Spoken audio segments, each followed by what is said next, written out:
ایمان ہمارا کمزور ہو گیا ہے، ہمارا ایمان ہمیں گناہوں سے روکتا نہیں ہے۔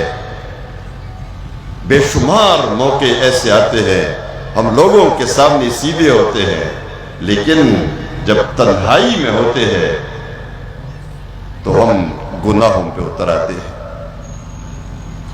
سنیے آپ ایک حدیث نبی کریم صلی اللہ علیہ وسلم کی، فرمایا میں ضرور پہچانوں گا ایک قوم کو جو میری امت میں سے ہوگی، وہ قوم میری امت میں سے ہوگی، قیامت کے دن اتنی نیکیاں لے کر آئے گی وہ قوم، اتنی نیکیاں جیسے تہامہ کے پہاڑ ہے، اس پہاڑ جتنی نیکیاں لے کر آئے گی، لیکن اللہ تبارک و تعالی پہاڑوں جتنی نیکیوں کو دھول بنا کر اڑا دے گا اور قبول نہیں فرمائے گا۔ نیکیاں اور قبول نہ فرمانا نہیں قبول فرمائے گا، رد کر دے گا، گرد و غبار بنا کر اڑا دے گا۔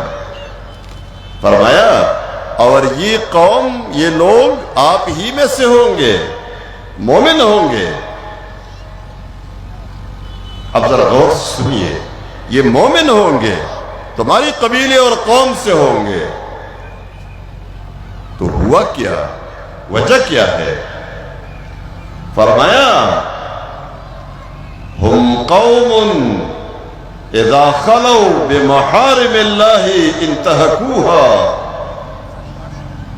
یہ ایسی قوم تھی کہ جب یہ تنہائی میں ہوتے تھے تو اللہ کی حرام کردہ کاموں کو کیا کرتے تھے،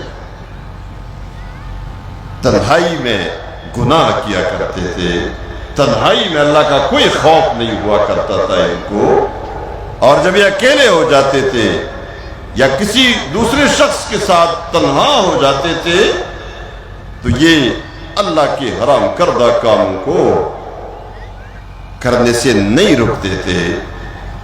ہماری تنہائی یعنی ہمارا ظاہر اور ہمارا باطن ایک نہیں ہے، آج سے ہم اپنے ظاہر اور باطن کو ایک کرنے کا عہد کرتے ہیں۔